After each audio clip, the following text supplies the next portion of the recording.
Bonjour à tous, aujourd'hui je vous montre comment poser une perfusion en intraveineux. Alors, comme matériel, il nous faudra un set à pansement stérile qui contient un garrot, une paire de gants stériles, un cathlon du calibre de votre choix, là c'est un 22G je crois, puis de la bétadine rouge, de la bétadine jaune, du sérum physiologique, un garrot, un haricot, une boîte à aiguilles, et un Tegaderm qui ne rentrez pas dans le champ, je vous montre directement comment l'ouvrir et le préparer pour la suite du soin. Alors à savoir que pour la pose de perfusion, il y a plein de produits qui sont utilisés, il y a plein de techniques qui sont utilisées. Moi je vous montre celle comme j'ai appris en 3 temps avec la bétadine.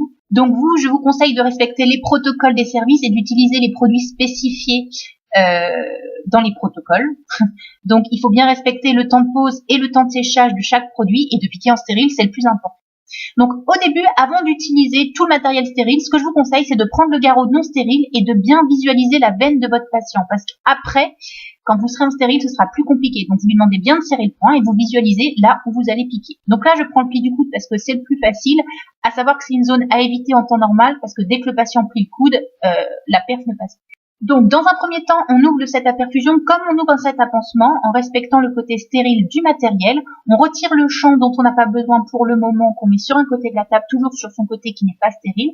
Et ensuite, vous répartissez les produits comme vous le sentez dans le set à pansement. Le principal, c'est de penser à votre organisation. Bon, vous allez voir, je vais mettre la bêta jaune sur les compresses, mais c'est vraiment comme vous voulez. Le principal, c'est vraiment de manipuler tout le matériel en stérile et de pratiquer une désinfection correcte. Voilà. Donc la bêta jaune, la bêta rouge et le sérum physiologique. Donc pour les besoins de la vidéo, vous voyez le haricot où je me débarrasse des matériaux est très proche. C'est pour que vous voyez tout, mais vraiment idéalement, il faut vraiment qu'il soit éloigné de votre partie propre de votre adaptable. Donc ensuite, après avoir vérifié la date de péremption, vous mettez le cathlon sans le déstériliser dans le set à perfusion. Vous mettez vos gants stériles et vous allez commencer la détertion de la peau du patient. Donc on commence avec la bétadine rouge qu'on frotte plusieurs fois contre la peau pour créer une espèce de mousse. C'est pas un seul passage la béta rouge. Il faut vraiment frotter, vous allez voir, ça va faire une petite mousse blanche. C'est à ce moment-là qu'elle est active. Donc c'est un produit qui se rince et qui se sèche. Donc on la rince au sérum phi, on la sèche avec une compresse sèche par la suite. Je vous mettrai en barre d'infos un petit tableau récapitulatif que j'ai trouvé sur internet avec tous les désinfectants, les temps d'action, comment les poser, tout ça qui est très très intéressant et plutôt pratique. Ça pourra vous servir. Donc après avoir séché la béta rouge, on va appliquer en escargot un passage par compresse, parce que là par contre c'est la désinfection vraiment terminale, à la béta jaune. Donc là la béta jaune, il faudra la laisser sécher 1 minute, ce qu'on appelle le temps d'action, avant de perfuser.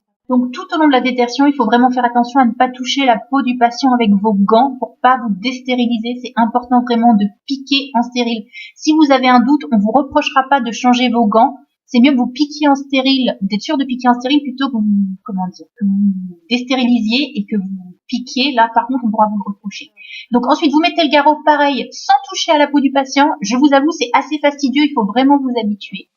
Donc, on demande au patient de serrer le poing, on attrape le cathlon, on enlève l'opercule plastique qu'on jette dans le haricot, et là vous allez voir, donc le cathlon est composé d'une aiguille et d'un petit biseau en plastique. Donc en fait l'aiguille va servir à piquer et le biseau restera en place. Il n'y a que la partie plastique qui va rester en place. Il faut bien que vous rassuriez les patients quand vous piquez parce que ça leur fait assez peur. Donc on s'assure vraiment que le biseau soit bien fonctionnel en effectuant des allers-retours avec la main. Ensuite, vous déstérilisez la main que vous n'utilisez pas pour piquer pour bien bloquer le bras du patient. Vous prévenez que vous piquez et ensuite vous insérez le cathlon. Donc comme la prise de sang, dès que vous voyez du sang arriver dans le dispositif, vous êtes au bon endroit. C'est pas la peine d'enfoncer plus l'aiguille. Vous avez juste à pousser avec votre doigt la partie plastique qui va elle rester en place dans la veine. Donc, vous retirez le garrot, on ne voit pas la vidéo, mais je l'enlève parce que sinon, quand vous allez retirer le cathlon, ça va être un geyser de sang. Vous mettez une compresse stérile sous votre cathlon et une au-dessus. Donc, votre main droite, celle avec laquelle vous avez piqué, donc moi la droite en l'occurrence, est toujours stérile, c'est celle que vous allez utiliser pour, insérer la tubulure dans le cathlon, la tubulure que vous avez purgée auparavant. N'oubliez pas, je vous réfère à ma vidéo sur comment dire, sur la puge de la tubulure. Vous ne mettez pas une tubulure qui n'est pas purgée, sinon c'est l'embolie gazeuse assurée. Donc vous assurez une pression, vous voyez, au niveau du cathlon et vous retirez l'aiguille que vous jetez dans la boîte à aiguille prévue à cet effet. Et ensuite vous venez insérer la partie terminale de la tubulure. Donc vous voyez, ça saigne un petit peu, c'est pour ça qu'on a mis les compresses, ça évite d'en mettre partout. Donc avec la main qui est toujours stérile, vous voyez, vous venez insérer et vous vissez votre tubulure au cathlon qui est en place. Donc vous vissez la tubulure jusqu'à sentir une butée. Une fois que c'est fait, vous retirez les compresses tout en maintenant vraiment la tubulure pour pas que le cathlon se promène et même parfois s'en aille. C'est dommage, vous venez de perfuser le patient. Et ensuite, pour vérifier qu'on est bien en place avant de mettre le Tegaderm, on va faire ce qu'on appelle un retour veineux pour s'assurer qu'on est bien dans la veine. Donc, là vous voyez pas, mais j'ai ma poche à sérum qui est en l'air et pour effectuer le retour veineux, je la baisse en dessous du niveau du bras du patient et là vous voyez, il y a un retour veineux dans la tubulure, donc ça veut dire qu'on est bien en intraveineux et que la perfusion est fonctionnelle. Donc une fois que le retour veineux est fait, vous pouvez fixer votre cathlon avec un Tegaderm en notant bien dessus la date de pause pour qu'il y ait un suivi, pardon. Le cathlon ne doit pas rester, si c'est une perfusion au long terme, plus de 7 jours en place, donc pour savoir quand est-ce qu'il faut le changer. Vous avez vu, il y a des petites bulles qui sont passées, malheureusement on n'y échappe pas, ça arrive, c'est pas ça qui va provoquer une embolie gazeuse. Donc, je répète, il existe plein de techniques, il y a des gens qui perfusent en stérile, d'autres en stérile, qui utilisent tel produit ou tel produit. Moi, je vous montre comme je l'ai appris, avec la bétadine. C'est à vous de voir si vous estimez que c'est une bonne ou une mauvaise technique. Moi, je sais que je l'utilise.